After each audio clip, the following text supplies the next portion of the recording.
What's up, everyone? Welcome to the Smoking Tire Podcast. Today's episode is brought to you in part by the Blackview DR900X Plus Series dash cam with 4K ultra-high resolution front camera. It captures every detail around you because a 4K dash cam is not a gimmick, it's a game changer. With the Blackview DR900X Plus model's 4K ultra-high res front camera and Sony Starvis sensor in the rear camera, you can be sure that you'll capture all the important details during the day and at night. And nothing is more important than having video proof in case of an accident. A screenless, compact camera that hides behind your rear view mirror, the Blackview is managed from the Blackview mobile app. With Blackview's seamless pairing, connecting to the Blackview app is a breeze. No need to enter pesky passwords anymore. Just wave your hand near the camera to confirm it's you, and then the app will let you browse recorded videos, change settings, or connect your dash cam to the cloud effortlessly. When you're away from your car, it's got built-in voltage monitoring, so you can leave your car protected by Blackview's parking mode without fear of draining your car's battery, or pair the Blackview to an optional aftermarket battery to extend the length of time that it can run when the car is off. Thanks to the optional LTE connectivity module, the Blackview DR900X Plus Series dash cam keeps you connected to your car from anywhere. This means you can receive impact notifications on your mobile, check on your car with remote live view, and rest easy knowing that live event upload saves impact footage in real time to the cloud, including the important 5-second pre-impact buffer. The mobile hotspot function allows you to turn your LTE connected dash cam into a Wi-Fi hotspot for up to 5 devices. The DR900X Plus series is available now in 4 versions, with the front camera only, paired with a rear camera, an infrared interior camera, or an AI-powered driver monitoring camera. Have it your way, folks. Go to Blackview, that's BLACKVUE.com/TST, and use promo code TIRE to get 10% off any Blackview dash cam. Free shipping for orders over $200. That's BLACKVUE.com/TST. and use code TIRE to get 10% off. Also brought to you by Evercoat Body Shop. You ever try to do body work at home? I'm guessing most of you haven't if you're not a professional, but it might be worth trying. It might be worth learning because Evercoat makes it super easy. Maybe you've just got a dent in your car that needs fixing. Maybe you're restoring an old classic. Evercoat Body Shop has the right product for your project. Evercoat takes the guesswork out of body work. It's a simple 3-step process. Just prep, fill, and sand. Their perfect mix guide makes it easy to get the right ratio of filler and cream hardener. It dries in about 15 minutes, sands up to 50% faster than the competition, so there's less waiting around. Evercoat is the #1 brand used by professionals, and they can help you get professional results too. Head on down to Advance Auto Parts and ask for Evercoat Body Shop products by name. Advance Auto Parts at Evercoat Body Shop. That's what's up, folks. Brought to you today by Policy Genius, right? Insurance is not something most of us really want to think about until it's too late. Rising inflation and insurance rates are concerning, but you can't skip out on it. You got to have it because, trust me, I have been there. If you need insurance and you don't have it, you are in a world of hurt, my friend. But Policy Genius is here. Policy Genius can help. One of the easiest ways to save money is by reshopping your home and auto insurance policies. Policy Genius customers saved an average of $1,250 per year over what they were paying before for home and auto insurance. And if you're buying a home, so much going on, so much paperwork, so many inspectors and mortgage brokers and all these people, and odds are this stuff is confusing, but Policy Genius makes it easy to compare insurance quotes from the top companies so you can find your lowest price fast. Customers have saved an average of $350 a year on home insurance. And if you're not sure what coverage you need or how to find the low price, you need Policy Genius. If your policies, your home and auto policies are up for renewal, and your costs have increased. Policy Genius can help you look for lower rates by shopping your home and auto insurance with Policy Genius, leading to savings that you can put towards your next home renovation or DIY project. All you need to do is go to policygenius.com to get started.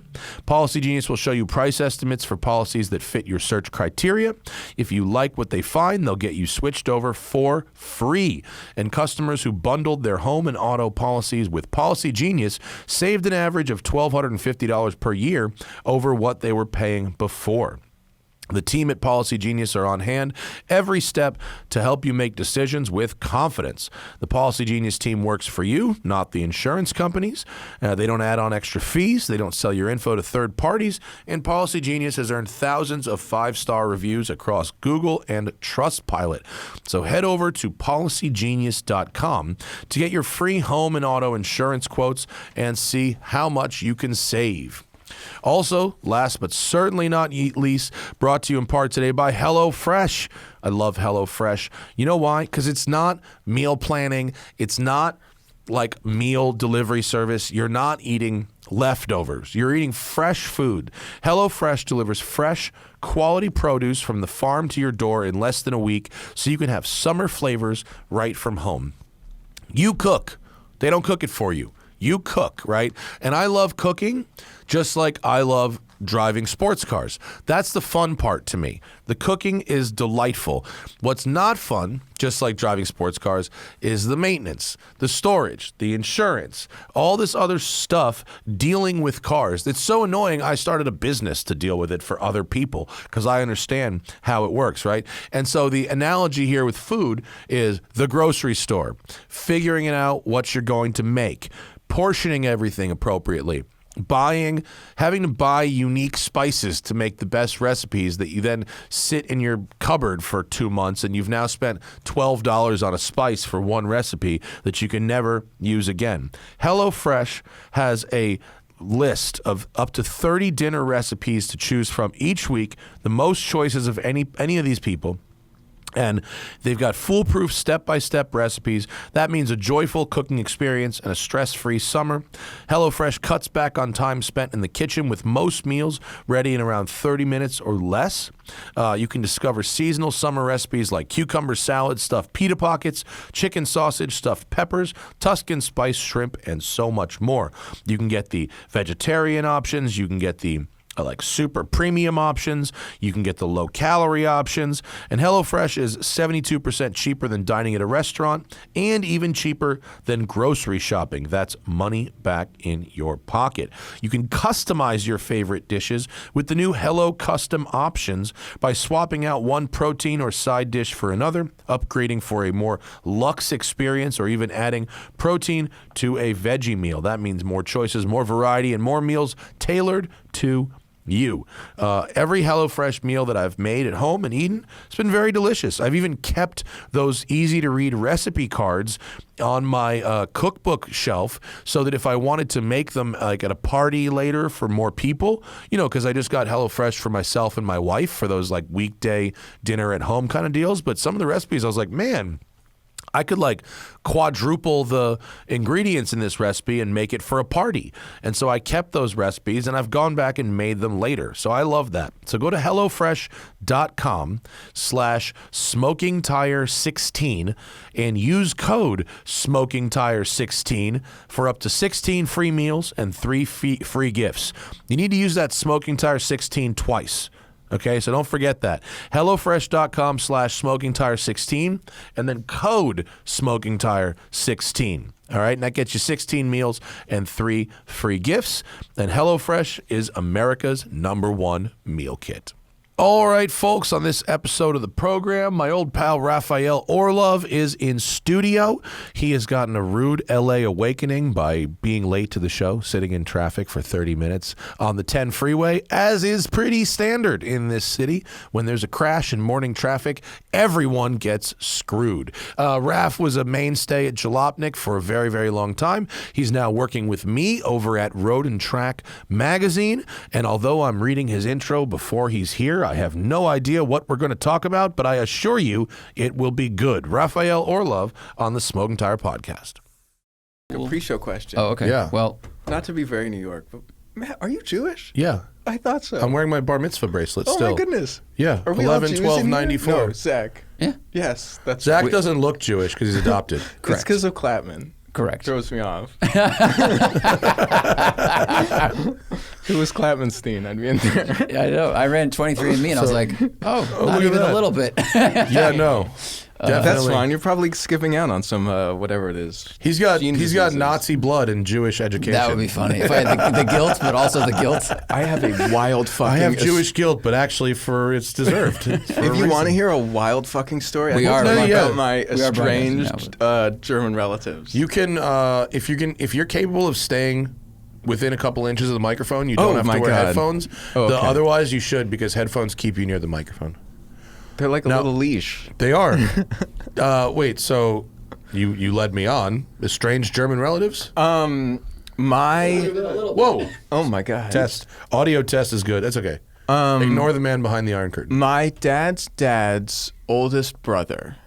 Dad's dad goes. So your grandfather's oldest brother. Granduncle? That's a great uncle. A grunkle? Sure, That's a grunkle. great uncle. Yes. While they were in the process of fleeing Russia, they did like a whistle-stop tour of beautiful towns such as Chemnitz, Germany. They had a real like a nice time fleeing the pogroms. So they left whatever was Russia and is now, I think, Moldova. And they ended up going to America via Sweden, but Germany before that. And they were in this little like apartment complex in Chemnitz Okay. for a couple years, which was just enough time to get the maid next door pregnant. Oh. I see. But not enough time, and also just enough time to like flee the country almost immediately thereafter. How they sound like Americans already. I mean, They were working on it. Americans before they got here. We didn't know anything about it, but the guy kept in touch, as did his son. With the maid and her child? Yes. Okay. And then so there was a son produced. If I can remember my generations right, I think that maid's daughter had a son Okay. in the 30s. Okay. And so here we have this woman who everyone sort of knows is half Jewish, but the Jew in the picture is gone. Yeah. She's in a Christian family and she has a kid Okay. in Nazi Germany. Yeah. This is a big question. But there's not really any Jew documentation, right? People sort of know, but it's not super documented. Just the nose, really, or what are we talking about I mean, here? apparently they were like measuring her head and shit, Yeah. just like being like oh, they would do. Yeah. they're like, we know you're Jewish, but how Jewish? We know something, but we can't prove it. They were just like, oh, we can't pin this one down. Okay. So they're in this town. Another thing we don't think about in Germany in the 30s was 30s and 40s was there was a lot of like displacement. There were a lot of refugees, just like Germans living in Germany were getting displaced all over the place. So they got moved out of Chemnitz. They got moved to the next big city down, which was Dresden. Dresden was full. There was no room for any more refugees. No, you may not stop here. You You have can't no stop. room. You are full. Move on. They're overnighting. Yo, we need two to leave before two can come in, all right? You on the list? I don't know. Oh, we're capacity. Sorry, we're capacity. They're on a hillside outside of Dresden, overnighting. That's the night of the firebombing. Oh. So it was fortunate that it was full. It worked out. It worked out. They had a great view. They had of a the fire- great view of firebombing. some maybe anyway. They get displaced all the way down. They're like, all right, fine. They put them in this tiny ass town of like, I don't know, like a couple hundred people in an alpine valley in the bottom of Bavaria. They're just like, nothing's going to nice. happen. And that is where they have been ever since. Oh. I didn't know. That is the happy ending. They're all right. I didn't know Good. anything about them. Nobody knew anything about them. It was my dad who dug up some of these old correspondences. And when I was living in Germany for a year, he reaches back out. We take a train down, and there I am on the hillside in Bavaria, And you met them? meeting Yeah, my estranged relatives, one of whom is literally named Christian. They're just like a Christian How do we work family. around this? Call him Christian. They'll never. Based on the relationship with the maid, I feel like when you met him, he also had his shirt open 4 buttons like you do, and you were like, "This is where I get this swab from." Did you meet the child and grandchild of the original progeny? Is that how it worked? I met the son who was like getting his head measured, who is somehow my cousin and is also like 78 or something, like an old man. Yeah, well, if you said this is in the 30s, yeah, this. And then I've also met the kids who are cool. That's Christian. Nice. Who directed, who does like car commercials. Really? And shit. He does car commercials? Yeah. That's crazy. He did early drone stuff. He was like the cool. first person to put a 5D on a drone. Really? And do Oh, like cool. a film on it. That's awesome. And Did you show up in like a press car? No. And they were like, is that an M plate? This is DTM. What is this? Why do you have M plates? He had an Audi A1 when I knew him, which was very A1's cool. Yeah, A1's very cool. But no, I was. I bugged out the carless first at time I went to Europe, and I was like, A1. The fuck is They this? go down that low.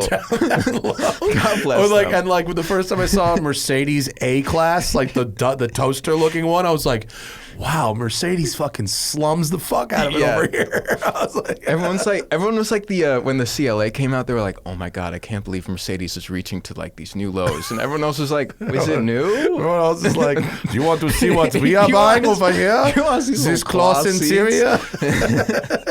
I would like to show you my toaster. It is an A class. Actually, I like the A class hatchback, the old school German joint. Yeah. I rented one of those in Germany. It was awesome. Like when we were in high school, my friend's mom like rented. That was like our rental car. That's the like- A class hatchback. It was cool. That's like the most front-engined car to have rear-engined energy. Is it? Yeah, it is. Yeah, that thing. The engine is like under the front wheels.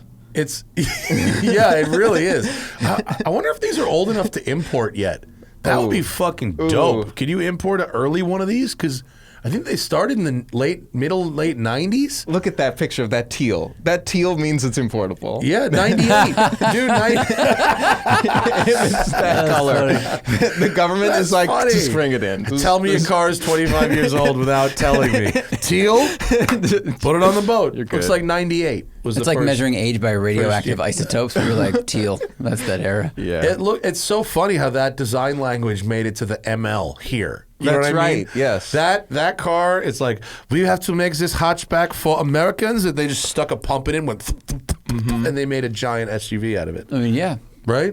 There's That's some- crazy. There's some Russian oligarch who wanted an ML, and they were like, "No, we got an ML at home," and that was the A class. When you met Christmas, he's like, are you a Jew? Are you Jew? Did he measure your head? Yeah, he measured my head.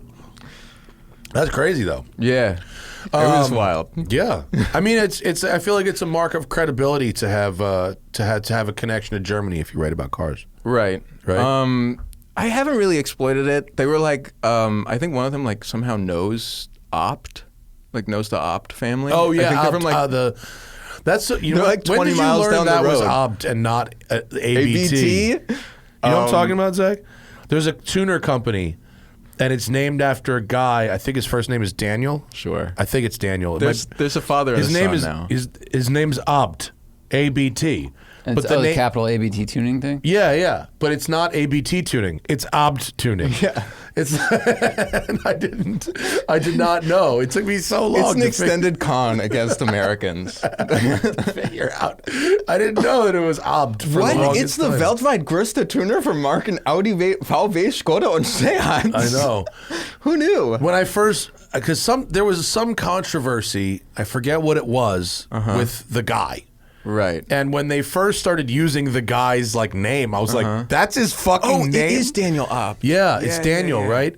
What was the controversy? I hate to bring it up. Right, I'll Can you Google it. look up Daniel Opt controversy? I forget what it was. It was like- related to cars. It wasn't like you know. I don't know how German the scandal could be if it doesn't involve like It wasn't his corruption company. and the Formula E It series. was something. Sim the racing scandal. Oh yeah, Oh, this is great. No, he brought in a ringer in a sim race. Oh, that's what it was. no. He had a ringer in a sim race. That's what. Opt dropped by Audi over imposter. How rich can you Bro, be? how you gonna bring in a ringer in video games, dude? Like that's when you know the stakes for playing video games are officially too high when people are bringing in ringers. I'll put that in my next contract negotiations. I want so much money that I hire a ringer for my. Dude, imagine like the gentleman driver. It's just like Oh, it was in the Formula E Virtual Series. Yeah. And he tapped Lorenz Horzinger in to drive for him. yeah. Wow. That's why straight up cheating. That's why we need driver monitoring cameras, dude. Yep. Straight Then up. he deep faked his own face. On the, No, he didn't do that. But that's like, isn't that Wow. hilarious? He such a had someone great else drive for scam. quali and for the 5th event of the race in May 23rd. It's hysterical, right? Wow. Like, dude, like video, like you. I mean, I understand that like people use video games and simulators to like right. get on actual race teams and shit. But like, maybe we shouldn't do that. The consequences are just too fucking high. we can't be trusted with this. I mean, he got fired from Audi's e-racing or Formula E team. That's not small It's not potatoes. good. I'll ask a question which relates to both sim racing and your professional career. So in one of our pitch meetings at my new job, Road and Track, where I'm deputy editor. What's your title? Deputy editor? Deputy I ed. forgot that until this moment. Dep ed. Dep ed. Which means what? I'm just learning what DP? titles actually mean. I didn't know. Mike Guy was like, "I'd like you to be editor at large." I'm like, "Great, what's that?" Sick. No idea. I'm out here. No idea what that means. What's deputy editor mean? I do. Aaron Brown does the day-to-day stuff. I do the not day-to-day stuff.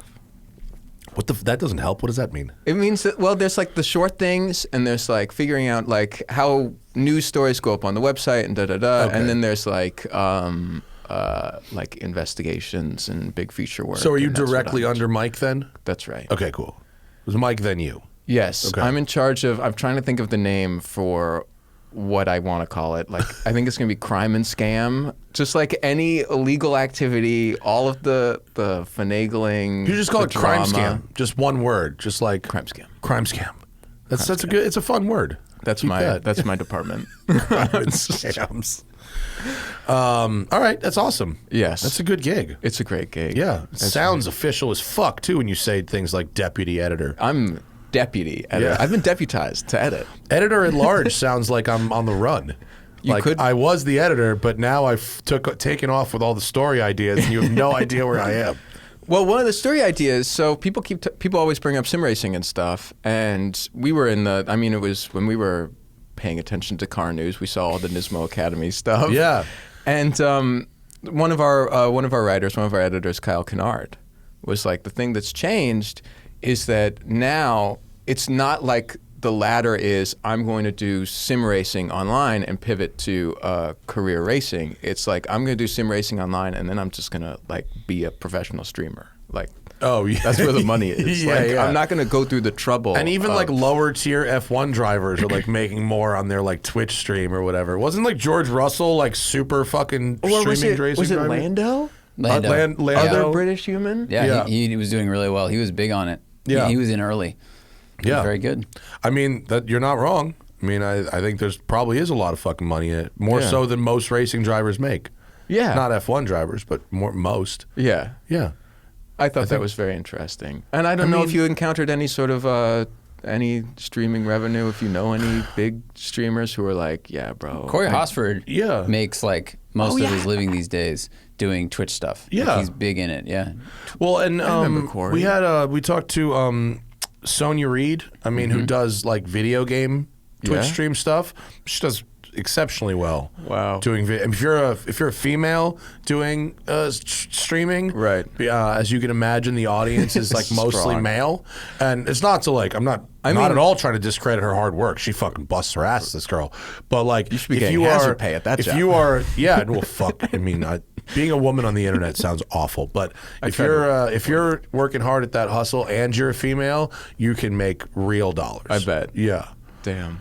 I mean, Shout out. I went to Bert Kreischer's show at the Greek Theater a couple weeks ago, which was super fun. And he had us backstage afterwards, and I met this girl, and I think I talked about her. Her name was Valerie, And she came up to me and was like, I love your channel. And I was like, someone told you to say that. You're lying. You're way too pretty to watch my fucking videos. You do not. And she was like, no, I do. I'm into cars. I have all these cars. And I was like, oh, really? What's your fucking story? Yeah. And she's like, I'm a thirst trap. And I'm like, come again? And her Instagram is get in the car. That's her I know who Instagram. she is. You know who she is now? And this was her COVID project, and she started it. And Jack's suggested page is coming right back to mine. Thirst trap. She's just like full on, and her husband, she's married, she has kids, her husband is her cameraman. Oh my God. And this chick does silly car shit while letting her tits bounce. Hell yeah. That's her whole shtick. God bless. And she's got like these sort of like, they're not, there's not a lot of nudity. She has like a OnlyFans or something where she does like actual nude stuff, but on Instagram, she does this like sort of PG-13 fetish stuff, which is like, there's like, she's like, you won't believe how many guys are into girl in a bikini trying to start a car that won't start. What? Yeah. There's a very specific, she's like really specific about it. Wow. I actually kind of want to have her on the show because it's like the science of this type of shit. It's like, it's not just like, do the thing where the titties bounce. There's a very specific. Well, that's like, there's a kink that's like, people like watching a girl stuck in mud. Right. This is like that. Like you're stuck in the car. Girls Weird. trying to start a car that won't start. Driving stick shift in stiletto heels. Well, that's another one. I'm not going to name this person, but I do know someone who his professional career was making car ads. Also, not my cousin. And once he started doing paid videos of like hiring models to crush toy cars with their feet, he was like out of the game. Wow. Yeah, that's I'm like getting texts with just like, bro, the money is how to control. Bro, these bitches are crushing like, they're literally just getting like model cars and just, that's it? For stiletto heel, crush a model car, have it on some paid service. Just That's easiest the money in pivot. the world, dude. Yeah. What a great scam. I love it. It makes me so happy when people find these like scams like that. Everyone is getting what they want. Yeah. Like, I've great, got no like- issue. This is like ideal situation. yeah, and it's like, it's got to be, it's safe for the women. They're not showing their faces, just a foot and a shoe. I mean, it's safe. You can show your grandma. You can do it yourself, dude, if you groom your feet nicely. You Dude, don't one of even my, need- I saw a TikTok once that there was this guy, he's like 23, he's just counting money, and he just says like, when you have girly looking feet and there's lockdown, you have an OnlyFans. And That's so hilarious. he just paints his feet and guys think it's a chick. Yeah. Damn. I should really, Monetize I those should really feet. have this chick go over this, come in and do over the science of it. Yo. That's the one. She's on the calendar for tomorrow. She's coming in. I'm having lunch with her. That's her. You're like, can we record her? It says Valerie Lunch. That's her. Yeah, she's got a cool 67 Mustang. I Yeah, think, she's got 67 a couple old muscle cars, and like she went. At the after party at Bert's show, I talked to this bitch for 30 minutes. I was enthralled, and it wasn't even like, oh, she's a cute girl. It was like, tell me everything about I this really need to fucking know. weird thing that these guys are into. Putting on seatbelts. Girls putting on wow. seatbelts, which is like a crazy one. Amazing. Like, girl changing a tire, like that. There's a whole like damsel in distress kind of angle. Right. That, Right. that's it. Get in the car _. The denouement. Yeah. The build up. This shit, I mean, it's exactly what I've just described. Changing your undershirt while driving. That's my another God. one. That's another one that, These are innovations. dude, they Yeah, are. they Wow, forget my pitch meetings. Her pitch meeting, like, you've got to be so creative. I'm sorry. I mean, imagine just looking at the analytics afterwards. Like, okay, the changing the shirt one has performed, the retention is 48 seconds, but if I crank the car and it does, like, she's like pulling spark plugs, like, because if it cranks longer for this long without firing, like, if I can get it amazing. to crank for 4 more seconds without starting, I really- can really get the engagement. The male human mind, just wow. Oh, we are the Just dumbest amazing. animals in the. It's so goes so far beyond the YouTuber face. Play us. Like, I thought we were stupid because of the YouTuber face, but like, no, this shit is like, oh yeah, You went through all that. it works. That was like the recent big it's so development. embarrassing and stupid, and it works so well that it makes me want to kill myself. Now, is it just that you lost your shame, or did you have like an ego death moment where you were just like, I'm doing it. This is my life now. No, like or every time you do it, you're just like, our data at what guy, cost? Our data guy was like, look, dude, you can increase your engagement for like no extra work. Like there's no work. Zero. You just have to put your fucking face in the thumbnail and act like you're having an emotion. Yeah, Right. and with inflation, the cost of crushing videos has gone up a lot, and so we need to raise our revenue. I can see that. I mean, and so it's all about, and it's for us at this point, it's about very small percentage numbers. And so like if you can increase your engagement by 10 or 11%, like it turns out that's like a lot. And so but it's increasing engagement by like 100%. Like if you look at the top Instagram posts of the last 2 months, like, and is it 10 of the 12 have my face in it. Well, I go through all of your industry knowledge. Is it that there's a particular age group that clicks on it more, or is it everybody? We don't have that. Everyone. It's universal. Wow. Yeah. They need to know that in this content is a person who's having an emotion. Right. And I just read an article this morning about the use of paid ambassadors for like watch ads, like celebrity ambassadors. Okay. And it pretty much said that like for everybody, enthusiasts, non-enthusiasts, everyone, having a familiar face next to the product you're advertising drives like massive positive engagement. Well, that's weird because all their thumbnails are going to have a face in them already. Yeah. They are. Sorry. Every thumbnail's got it. That was a watch But it joke. matters who face. Oh, you mean a watch face? Like That was the worst joke. Hopefully we tell a good joke. today. It wasn't a great. It wasn't a great one, but I get it. You tried. You went for it. I loved it. Honestly, I feel like that there is a part of that feels really craven, but there's another part of it which is really honest. And I would say the same to any of my writers. And it's that if you're doing something, there should be like a point. There should be like a thesis. Yeah. It's not just like, hey, here's a car. It's like, there's a car, it was good. There was a car, it was bad. It was unexpected. There was this. There should be a story. Yeah. There should be a point. There should be a point. I mean, that's what I think car writers try to strive for. We don't always find it, but like, Yeah, but you set yourself up. If you get a car a week, yeah, you know, you're setting yourself up for failure there. sure. And that's why I don't. I mean, but the problem is with YouTube and content like that is you have to create that content in a regular basis. That's why I'm happy to work for Road and Track where I don't. Yeah. Where I only have to do, one quote car review per month Yeah. or 2 as opposed to 8. Something that you and enjoy, I can something like that's interesting. did you see the thing I'm doing for the book next month with the Model Ts? They haven't shown it to me. Oh, it's fucking all I cool. know, all I saw was that I was like looking through the spreadsheet and it's like Matt Farrett, and I'm expecting like Lamborghini Diablo that has like turbos in the front seat. Oh man, I'm And instead, it's I'm like pigeonholed. Model T, and I'm like, well, this is going to be interesting. Super modified Model Ts. It's both ends. It's a Model T, because the Model T is where aftermarket started. Yeah. Right. And so it's 2 Model Ts the same day. One is modified for ultimate off-roading ability, Oh, and then shit. one is a race car, like an Wow. Indy style race car. It's fucking cool. The photographs we got are amazing. Well, what were they like?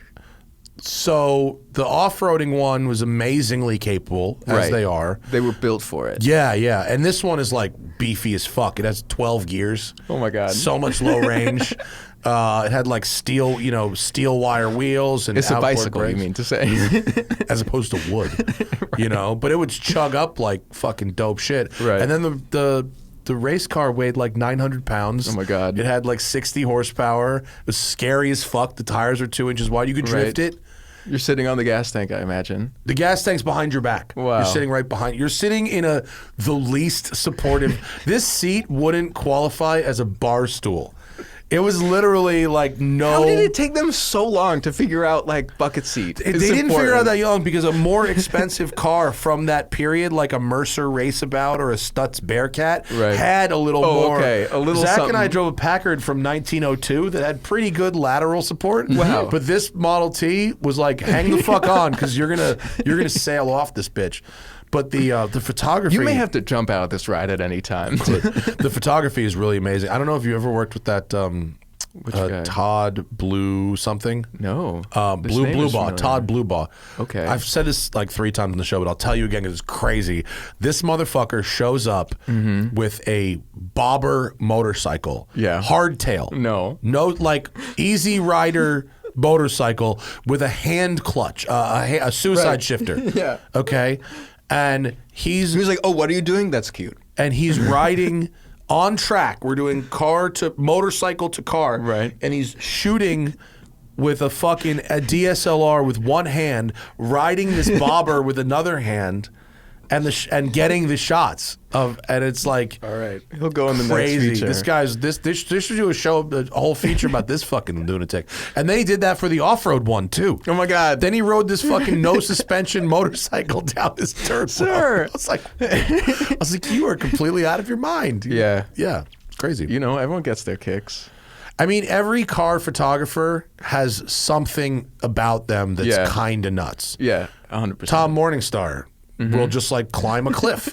I need to get this shot. Like, no, you don't. But it's like you really didn't actually. You really didn't have to do this. But like, I'm glad you had a good time. Yeah, like every car photographer has some like real. What was the craziest shit you've ever seen a car photographer do? Can you recall? I put you under some pressure. I'm trying to remember. The dumbest shit I ever did was I just remember being in at Team O'Neill and just being waist deep in snow for an entire morning, which has maybe done some damage to my body. I can't remember, but I haven't been on that many like shoots. Yeah. Usually like I'll do like I'll throw a little something together and I'll just take a picture. I've seen some pretty just usually it's something to do with hanging out of a car and it's in a very dangerous way. I mean, Tom Morningstar shot backwards out of a GT500 convertible at 165 miles an hour on the banking at Daytona. Which, like, with zero safety equipment at all. Just kneeling backwards against the back seat, fucking shooting. It was crazy. There must have been something in the TV show. I can't even remember. No, my brain. Nothing? Fried? It's mush. Too much Brooklyn? Yeah. Most of the gray matter has come out of my ears by now. Are you writing any car? I mean, you're driving a press car right now. Are you actually writing anything? Or are you just editing other people's shit? I've been roped into I'm writing about the press car. I'm writing about the, I'm here for a launch as well. What launch? I'm here, I tell you 100% for the podcast. The launch is a plane ticket. What is the launch? It's a Bronco Raptor. Oh, really? Excuse me. Yes. We didn't get invited on that. Damn. That's going to be fun. I've got 4 seats in the car. Where is it? In Borrego Springs? In Palm Springs. Okay. Maybe outside of it. That's going to be cool, though. Yes. Like, the Ford Raptor, the pickup truck launch was really fun. Wait, really? What am I in for? I haven't been on a launch in... Off-roading. Well, it's not. I don't know where hotel you're staying at or anything, but like I do. Those off-roading launches are fun as fuck. Like, I have a thing about off-roading, and I've done jeeping. I don't think I've done West Coast off-roading yet. I don't sand. You haven't done any sand? No high speed, whatever. Yeah. But I'm having a moment where I'm realizing that the outdoors are better the slower you go. So I've come at a wrong time emotionally for this drive. Because if you think about it, like you're like, wow, I'm going to go all the way out into the desert. I'm going to go see the natural splendor of California, and I'm going to see it as a blur outside of my window of my air-conditioned car. Yeah, like just get out, just walk. I mean, I think you'll probably also drive slowly and enjoy some of it. Yeah. But you'll also get to drive. I mean, driving fast off road is pretty fun. Yes, it is, especially in the right vehicle, in sandy washes. You're sliding around, you're doing some rooster tail stuff, hitting some jumps. It is fun. I did get to do some like silly high speed truck driving, but it wasn't off road. I drove one of those.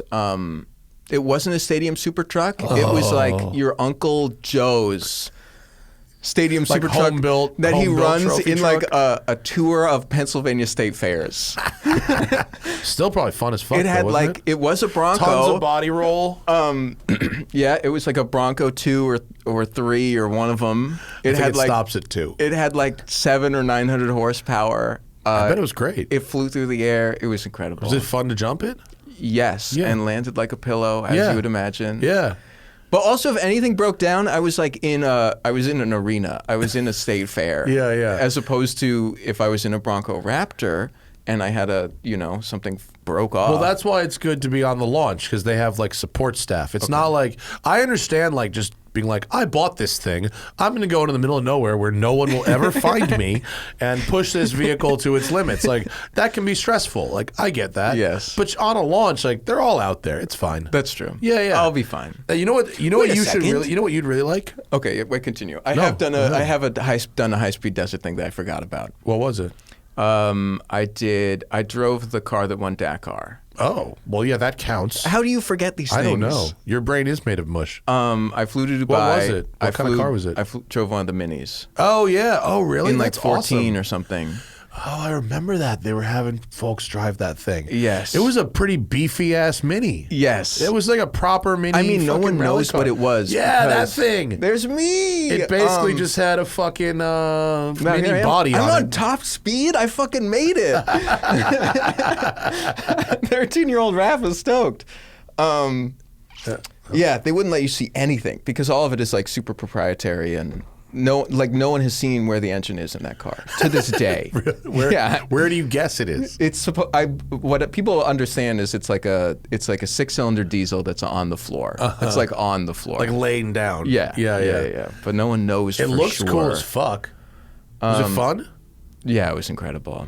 I was that counts as high-speed desert, by the way. Yeah, in case you're wondering. I did do it. Looks I did a lot great. of that. Oh my I'd god! love to have a fucking go in that. That is okay. So I'm going to be driving a Bronco Raptor, which is a high-speed desert off-road vehicle. It's not, because it's just a truck that has like fancy suspension and a lot of horsepower. This thing has onboard jacks, way to reinflate your tires. Like that's for if you actually need to get from A to B. Across open desert, you need a lot. You need a lot on board. Yeah. You know the Bronco. See what Ford has done, and I think intelligently with the Raptors, the truck, and I'm assuming the Bronco. I haven't driven it yet. Is they know this thing is 95% street car. Yeah, and so they make it a good street car that can also do some shit for the gram. Like that's pretty much it. Like they've shown like you can break a Raptor pretty heavily if you try and do proper, Baja shit in it. Yeah. But for a street car that still has to be a good street car. Love it. Yeah, so glad cool. it exists. The Bronco Raptor looks tough. It'll probably go pretty good. Yeah. It'll probably be fun. They've also really successfully innovated in figuring out how to make a Bronco more expensive. It's just good for them. Because I don't think you could make it too expensive these days. There's Broncos in the DuPont. I just got the DuPont registry this month, and there's Broncos that are $100K in that bitch. Do they send you that early? Jeez. Are you like No, like I'm just a premium subscriber? No, I'm just a regular subscriber. It's a business. You're on their expense. Patreon.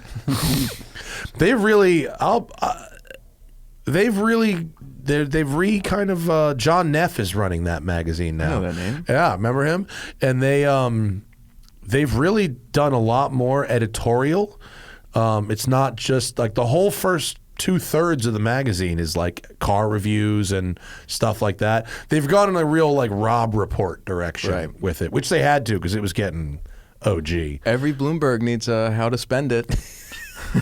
Or is that Wall Street Journal? One of them. We really need. I think the billionaires, they don't have enough to do or to spend their money on. We really need to focus on them and what their needs. They're struggling, and they need our help. There's too much money. They're too goddamn bored, and we need to find more ways for them to spend money on stuff. Yeah, we got to innovate. You know what you'd probably like? Electric off-roading. Oh yeah, that would go into your sensibilities of enjoying nature. Quiet. We took the Rivian off-roading. Oh yeah, and it was absolutely delightful. I get a lot of people send me photos of those things because they're like I don't know if it's a corporate office or they have like a big depot in Bushwick. That makes sense. That makes sense. It's too hip. They need to be. That's where they need to be. Is it a delivery center or is it one of those like they have hubs? An office? Is it the hub? I think it's like a hub. Yeah. So like I always get photos from like my like artsy fartsy types who don't care about cars, and it's like a Rivian on a thing. You really should I think you have time. I think because we have to end this show at 9:45, okay, and you will have a few minutes, you should go to the Rivian Hub in Venice. Okay. It is the hoity-toityest shit you've ever seen. They saw Tesla go in by the High Line. They were like, we need to up it. Dude, we need, like, and we really like their truck. Like, straight up, Right. Zach and I had a great time driving the Rivian. It drives beautifully. Right. It's stupid fast. Right. It's made really well. Hell yeah. Like, very few complaints about the Rivian's product. But their image, their positioning is pure unintentional comedy. Yeah. I mean, they're trying to position yourself as like avocado green vegans while selling an 830 horsepower 7,200 pound truck is just comedy genius. They were like, we dug up the entire nation of Chile to build this. Yeah. They have gardening classes at the Rivian Hub. You can go there right now and take a gardening class. Like, bro, how many plants I got to plant to offset this fucking 120 kilowatt hour battery pack? At the mineral mine, we have child-sized kale shakes. Yeah. The interior leather is vegan. By vegan leather, do you mean plastic? Because I'm pretty sure that's what vegan leather The child labor extracting this cobalt, they also have a daycare there. They recorded the chirp for the door unlock button live at Yosemite National Park. That's beautiful. It's Wait, true. did they actually do that? Yeah, it's true. Oh my God. I was like, the guy told me that. I was like, don't ever say that to anybody ever again. What is Yosemite for? If not recording a squeak sound. chirp sounds. If you can't turn nature into a marketing ploy. What is she doing? But the point is, we went off-roading with it, and it's really nice to just like open the windows and you are in nature and you don't hear car. Right. It's very cool. Yeah. It is. It's super, super cool. Yeah, that was nice. And I did see the Rivian SUV in Vegas. Oh, yeah. And it looks awesome. Looks great. It might be, if I could get one, it might be next on the list when the Mach-E lease runs out. Farrah, there's no great way for me to tell this story over a podcast, but I was recharging a Mach-E in some strip mall on the East Coast and was approached, as electric car drivers are, by someone who had a story to tell about their electric car experience. And it was someone who had seen the Fisker SUV and then had heavily invested into Fisker and wanted to know if it was a good idea. Oh, my God. And I have never been so urgent and firm in my conversation in my life. What He was was your like, response? you don't understand. I've made a 100% return. I was like, great. Get Sell. out. Sell now. Run. Can you do it now? Get on the phone. This is an urgent matter. Call your broker today. Like, He was like, I don't know. The car looks great. I was like, okay.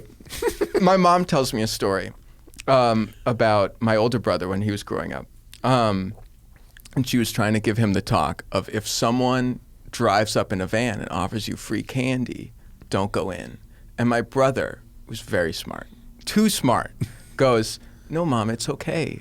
I'll go in, take the candy, and then leave. Oh, my God. And my mom was like, Jacob, there is no candy. there's also no leaving. And I wanted to tell, I was trying to give this guy that there is no candy talk. It's not that the car looks, you can't get the good car and then leave. Anyway. There's a lot of problems with Fisker. Mainly that the last good-looking car they built was the BMW Z8. Yeah. But also that they've never made a good car under their own name ever. Right. But now Fun cars, we've got this entertaining. Fisker Ocean crossover thing. Yeah. But it's so late to the game that like you could literally get the Kia electric crossover By the time that this and it is looks out. just as avant-garde as this. You could have Right. it now. Like Hyundai and Kia are actually beating the super coach builder from fucking Europe Right. at this game right now. You know, And they like, have a larger support network with service centers and whatnot. yeah. I don't know. I mean, have you been to, well, I guess not recently, but when was the last time you were in China? Never been in China. You should go because what am I going to do there when I go? You're going to see a Neo on the street and it's going to change your mind. A Neo. Yeah. Help me here. What is a Neo? It's like a big... Is that a manufacturer? It's a manufacturer. Okay. It's one of the big Chinese EV manufacturers. And NIO or NEO? NIO. The Neo, that EP9. We talked about this recently. Yeah. I don't know anything if the sports car actually exists or anything. But if you click that SUV thing, the little blue guy up top there, the China only electric. This SUV? is not a car that is going to come out. This is an electric SUV that has been out for years. Really? And they're on the street, and it's just like it's a totally different. Like, we live in an alternate universe where we're like, wow, someday we're going to have like a cool, fancy-looking EV SUV. No, like, they've had this shit for like a minute. And it's just been out. Actually, EVs are probably great because, like, China, like, they've not built great engines. You know, it's their internal combustion. Like, skip right over that shit, right? Like, you ever go to, like, when we went to, if you go to a certain, like, it's like the countries that skipped a landline and just I was went about to go straight to that. That's exactly exactly what I was going to say. Is the companies that have no modems or any of that shit, but you're in the middle of we were in Thailand. We're in the middle of the ocean. It's like, you're telling me I have 5G out here? Like, what the fuck? Like, they have skipped straight over that. Yeah. I was just in Uruguay. Shitty cell service. Very disappointing. Damn. But a lot of those countries, Tahiti, French Polynesia, the Oceania, fucking amazing cell service. Yeah, they skipped right over the landline. Incredible. Yeah, but you're right. What were you doing in Uruguay? I was on vacation with my dad. Oh, that sounds really nice. It was interesting. I've always wanted to go. Have you? You've always wanted to go to Uruguay? Uruguay, Bolivia. I would say Montevideo seems like a cool place to hang out. Yes. We were in the countryside. I know. We went bird hunting. It was like that. You went bird hunting? Yeah. Real old white guy shit. Wow. Yeah. What did you murder? A lot of it. Oh my God. Perdiz, which is like a quail. Okay. Duck and dove. Wow. Yeah. Those are fine. You eat them. It's like a chicken. They are, yeah. If you eat chicken and you buy your chicken in a store, you should really have no problem with someone killing and eating a wild game bird. Not to take us completely off topic, but I didn't know there's an extremely short hunting season of some sort of weird California-only, like, I don't know if it's a quail or a pigeon. There's like some weird large California-only pigeon. I don't know. I've never hunted in California. And you can hunt them for like 5 days of the year. Really? You get 3. And is that your limit? 3? I don't know if it's like 3 or 5 if or you're something. bird hunting and your limit is that's a really low limit for a bird. They like only live. They're bald eagles are rare. I fucking saw a bald eagle hunt. You ever see one in the wild? Mm-hmm. A bald eagle in the wild is a crazy thing to see. Resplendent. Dude, you ever see one in the wild? I've been to Alaska. They're fucking I have seen huge. them like crows. They are so big. Yeah. I was out hunting birds in South Carolina, and a fucking bald eagle flew in. This thing must have had a 4-foot wingspan, and I was just one of the like stopped dead in my tracks. Yeah. It was huge. Yeah, they're big birds. Yeah. There were eagles when we were doing the doves. There's eagles. They know what the fuck is up down there. Right. You obviously can't hunt an eagle, and nor would you, because they're like super fucking majestic. Right. But they were hovering, like gliding on the wind, into the wind, just so fucking stopped in the mid-soar, just waiting for you to leave dead doves behind for them to come just yoink. Did you? Were you kind to the eagles? Did you give them one of the things, because doves are like the invasive species. Oh my God. And so you kill a lot of doves. The perdies and the ducks have low. I was on the last show I talked about this. I didn't actually enjoy the killing of a lot of doves. It got a little morbid and creepy. But it's the stalking that he enjoys. Yeah. It was like Rambo. You're just taking them out left and right. Yeah. You're like, at what cost? There were a couple guys on the strip that were doing that, but like they eat all the crops. Like they've figured out in Uruguay how to get Americans to pay money to do pest control for them. There's so many of them. They're like super invasive. They eat all the crops. Wow. So you fucking go down there and you kill them, and you eat them. They taste very good, but also they feed predators with them to keep the predators away from their chickens and shit. Mm-hmm. So they put dead doves on like the far sides of the field where the foxes and wolves and shit go. Yeah. It's a whole thing. Not like chumming the water. If you listen to every show, I'm sorry for repeating myself, but yeah. If you listen to the show. There is nothing interesting about the car culture in Uruguay. Actually, that's not true. That's not true. There was a couple interesting things. There's 100% import duty on cars I still in think Uruguay. about your video on those tuner school buses. Oh, Panama. Yeah. Panama's cool as fuck. Panama's got car culture. I'm and sorry. everyone should go to Panama All City. of your little car culture reporting, great. Love it. I wanted to do a whole show that was just like that school bus thing. Mm-hmm. That was the Bourdain of cars, like pilot, Right. that nobody wanted. Yeah. That was kind of like my show that got one season. Yeah. Anyone can make one season. That's darn right. So in Uruguay, though, pre-1975, Okay. no import duty.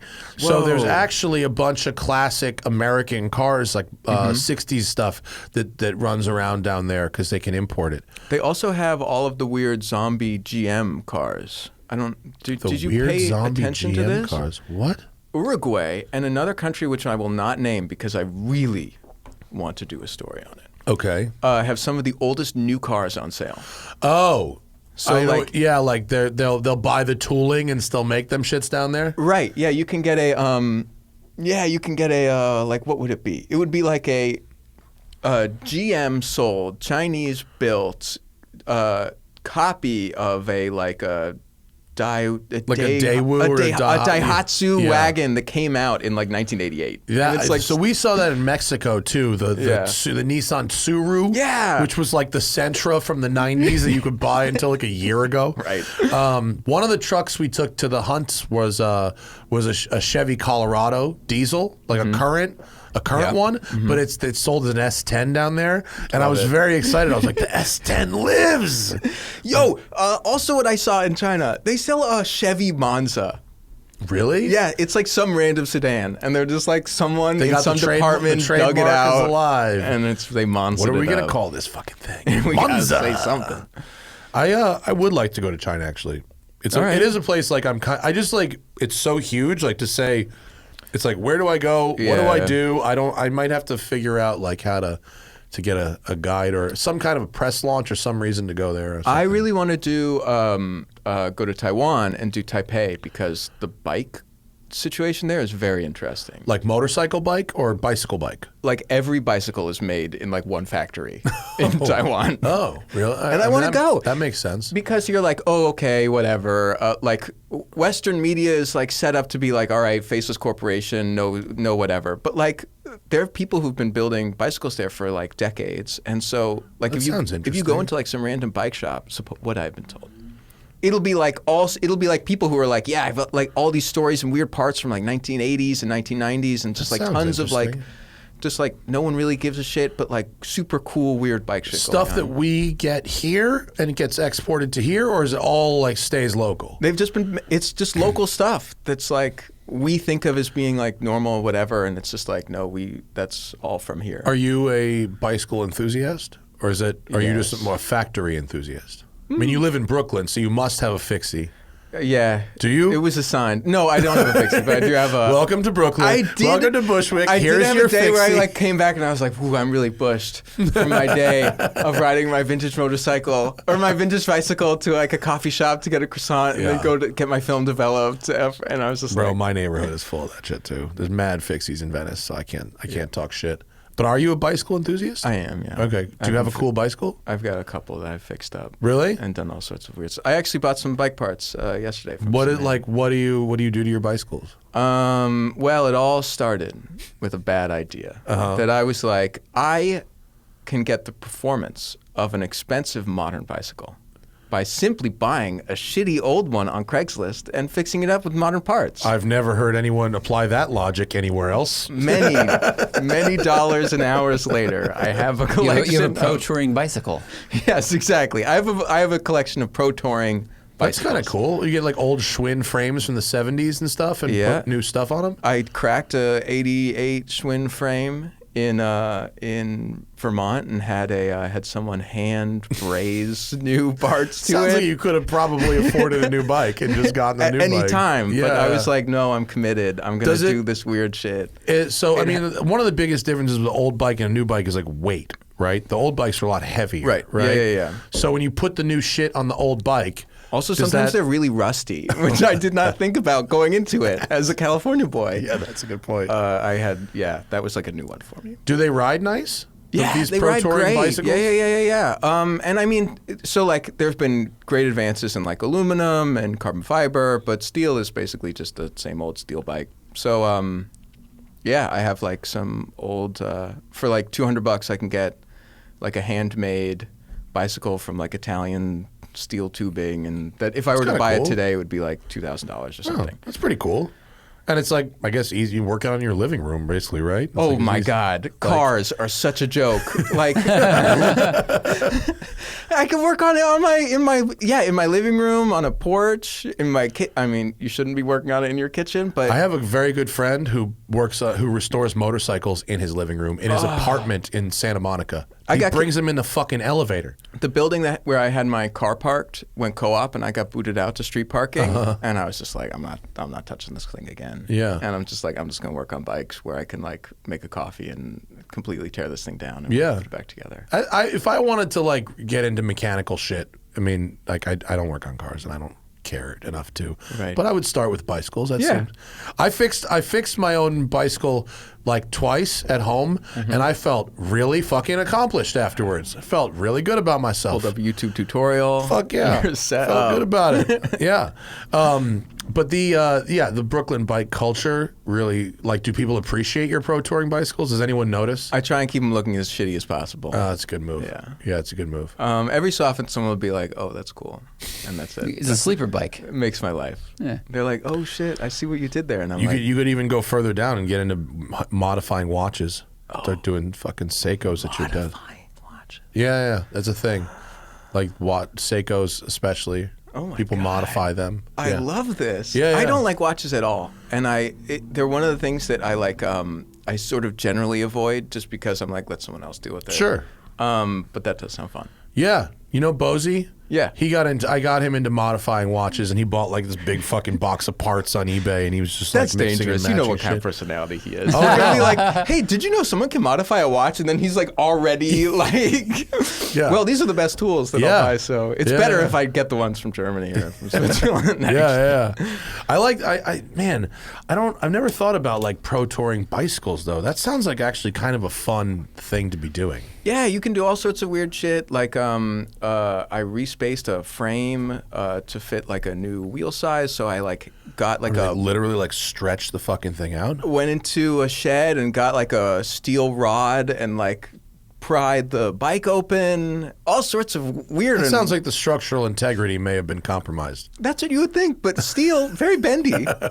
Actually, worryingly bendy. Once Really? you Oh, like actually were you widening the forks in the rear so they could fit a wider tire or not a taller wheel? Yeah. a wider hub. Okay, right. In the Right. idea that I wider would then hub, be able right. to fit a wider tire. Right, It turns right. out Yeah, the yeah. triangles, actually the pointy part stays really pointy. Oh, because you didn't you didn't open the top like You can't manual open bend. the top. You only Right. open the back. That's hilarious. And then it's at a little bit of an angle at the bottom. Have you ever seen the Lessons lowrider learned. bicycles out here? Actually, that would be a really fun project. I would love Those to do are the that. fucking jam. They're Yeah. like real. They're 10 feet long. Yeah. They pull trailers, sometimes matching trailers that have the speaker on them. I was a youth when riding on my scraper bike came out. I've been keeping an eye. And there's BMX culture here too. Yeah, You know they now. that's out of, have you that's seen they out of now my make league. like adult-sized BMXs? In the city, that's all you see. Like It's like nothing the but big- the 12 o'clock the boys big are beat. unmotorized. Are they in Brooklyn? Are there fucking 12 o'clock motorized boys yet? There are a lot. There are. There are a lot. 12 Fucking o'clock boys. crazy. Bless their hearts. I mean, it's It's how casual they are. That's what Yeah. makes it. The It's a guy going down Atlantic Avenue, like top up, and he's just sort of looking around. Yeah. just hanging out. Yeah. He's His like, balance is how's superior. the view up here? Here they do it down Venice Boulevard On that road. on quads, like on ATV, Right. like not even like 1 foot this- down. Not even Yeah. like this thing could have a plate, it just doesn't have it today. Like, Yeah, I don't think they're legal in California at all. Of course not. You can't ride a quad on the street. I saw a guy the other day going down Venice Boulevard with this girl on the back, Yes. and the girl was doing this. She was leaning back and then just dragging her hand on the ground. No glove. Got steez. Just hand on the That's ground. that steez. I think, not to make this an LA, New York thing, but I don't think you can be as illegal on the street in LA as you can be in New York. I think there's a level of illegality interesting. that's higher because I saw a guy ride a side-by-side over the Verrazano Bridge, and I was changed. The cops really do have a lot of things to do here, and so they don't focus on the small things like riding a quad on the street. Right. A side-by-side over the Verrazano Bridge is pretty heavy. It feels more like you're doing something. There's a new trend in Venice of buying vintage golf carts, like you'd see from fucking Caddyshack, with like a Rolls Royce nose on grill, them, and just riding them shits around and parking them wherever, like no one gives a fuck, in front of the bar, on the sidewalk. This should be made extra legal. They should. I can't tell you how much. It's green. It's a green initiative. To continue our just rattling off like exotic locations we've been. You've been to Italy. Yes. You've seen the situation with like just parking a scooter on the sidewalk or parking a tiny whatever. Very civilized. We should be encouraging the use of like custom vintage golf carts being parked literally anywhere. The difference in like Europe, in Europe, not just Italy, but especially fucking Italy, like parking isn't necessarily like a revenue generator. Like parking violations. Right. If you park somewhere and you're not blocking traffic, it's cool. You're fine. Just leave it there. If you're not literally blocking someone's driveway or the road, it's just all good. All right. It's not about this curb being painted red. Well, and that one do a being story red. on these vintage golf carts, and I'll be happy. Okay. Yeah. Just roll around. Yeah. All right. I'll find the guy. There's a guy who's who lives up the road from me, who's on the one I'm talking about with the Rolls Royce nose. Yes. It has fucking tassels hanging from the roof too. And this dude's like a big fucking meathead. He's like a young guy. He's in his 30s. Meathead. He's an actor. Head through the crop top. And he just fucking rolls. He's got chicks on this thing all the time. He's always rolling around. Yeah, I'll go flag him down and I'll take a ride in that thing. That would be fun, actually. That would be a fun story. Just wave a notebook at him. There would be a story of like, what if I did a story where I did progressively more illegal thing? Not like dangerous, but like flagrant. Like, okay, today it's golf cart. Tomorrow it's like two-stroke dirt bike. Then it's quad. This is good because like I entered this room with the goal of being like, how actionable can we get in this conversation? I think, I do. Every day I do something more illegal on the streets. I'm going to encourage you. See how long it takes to get caught. See how long it takes to have anything happen at all. I'm going to encourage you in an official corporate capacity to be financially incentivized to do crime. I'll pay you to do it. There's nothing wrong about that at all. I mean, most crime is financially incentivized, right? Well, what's amazing in my city is, in this city of 16 million people, is that it's not just that you see someone doing the illegal thing. Right. It's how often I see that person doing it in front of a cop. Yeah. And the cop doesn't give a fuck. I mean, I've literally seen cops pull out their phones and video the 12 o'clock boys going by. Like, they're doing the right thing. There was a fucking 12 o'clock boys takeover a couple months ago that went from like Inglewood all the way up PCH to Malibu, and it was hundreds and hundreds of these guys, no blocking off the lights, and the police chopper was following them, right? But for a view, just to get the video. I think I don't really think there's any other motivation. What are roads for? If not this, absolutely. Have you seen all the fucking donut marks in every intersection in this city? That's right. It's getting aggressive out there. I mean, that's another story I want to do. I want to go to Oakland. Why am I giving out pitch ideas? That's not like it's like copywriting fresh. them when you do them on the show. You can prove that you said it here first. And You're right. Else. Okay, it's like mailing an envelope to yourself. What's that line in that old hyphy song? It ain't nothing like it was with Richie Rich. Sure, if you say so. I think it was like Sideshow or something. Anyway, it was some 2006 hyphy song. So I was in high school or whatever. The song is referencing another old song about Sideshow, and I looked it up, and it's a song about sideshows from like 1990. It's been happening. I want to go and interview the people who had like cougars on white walls, and we're probably shutting down the exact same intersections. Probably. Yeah. And I want to be like, cool. What do you like? What's it like? How do you look at things now? You should do a sideshow build, which is just a cougar with a welded diff. Do people do sideshow builds? I mean, I guess they must, right? I don't know. It's a lot of Hellcats, a lot of Chargers. Yeah. Rims, but not too big. 350Zs exist. I feel like F bodies. Cars. F bodies are very popular. That's like for the that. cheapest sideshow car, I think. Yeah. Zach did a story about it for drivers. What was it? I mean, I started filming one, and I went and followed it like one night at, I don't know, from midnight to 3 a.m. And it happened to be the night where 3 jurisdictions of law enforcement in LA decided, like, we're done with this, and cracked down. Oh my God. So there was a helicopter chasing the group, and the group would like do a sideshow, helicopter would fly over, and then everyone would disperse, and then I was just following random people, and they go to a new spot, and I finally got... At no point was the street closed, Pizza Boy? I mean, they block the streets, and they just do what they want, and some people walking by are like, why are they blocking us? And the cars are honking, and then they just move on. And at like 1:30, I got tired, and I went home, and I kept listening to the scanner. And that's when they shut down the 110 freeway, because all these guys like went into the freeway shutdowns are one of those park and ride parking lots, and they were like reconvening, and then the cops just swarm, and just closed the freeway and arrested 100 people. It was nuts. Shit. It was really nuts. Damn. Yeah, I followed in my blue Crown Vic, and they're like, "Who the fuck is this dude?" Yeah, like, this guy's in the wrong car. You still have the Vic. That's so wonderful. I don't. Oh, I miss it. I do miss it. Yeah, that's a great car. You may need another one soon. That's a good point, except for the gas prices being what they are. Yeah. That's a great story. I'm glad that happened. It was cool, man. I can't imagine being that guy, and you're just like, you're getting arrested, and you're like, for this. You're like, I just wanted to go out and hang out for one time. I just wanted to go in circles in my car. Was that? Dude, is this such a crime? A year before that, Thad was like, hey, man, there's illegal street racing on Crenshaw at this certain intersection. I was like, all right. And so one night, he and I went out to like watch it. And we get there, and we park near all these other people, and everyone walks to the side of the street, and everyone's kind of waiting for something to happen. And then someone shoots a gun across the street 3 times, and everybody ran back to their cars. Cool. And I was like, Thad, what are we doing? He's like, I don't know. And Let's get tacos. Pretty much that's how the night went, yeah. Dude, I'm so sorry I have to end the show. Not at all, not at all. You were fucking tardy, and there's nothing I can do about that. That's right. I'm so sorry. Congrats on the Road and Track gig. Thank it's you. awesome. I will submit my criminal ideas to you for submission.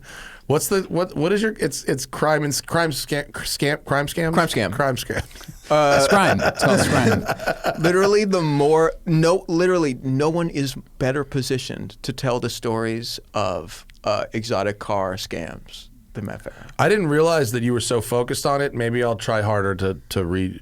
I briefly told the story on the last podcast of the EAG scam because I don't know if I'll be able to put the written piece back together. But people keep asking me about sending cars to them, and I'm just like, just please don't send them any cars. Like, just please don't. You're gonna lose money. Well, if you don't get that story, I'm sorry. That's the only time anyone has been shady about an exotic car in this country.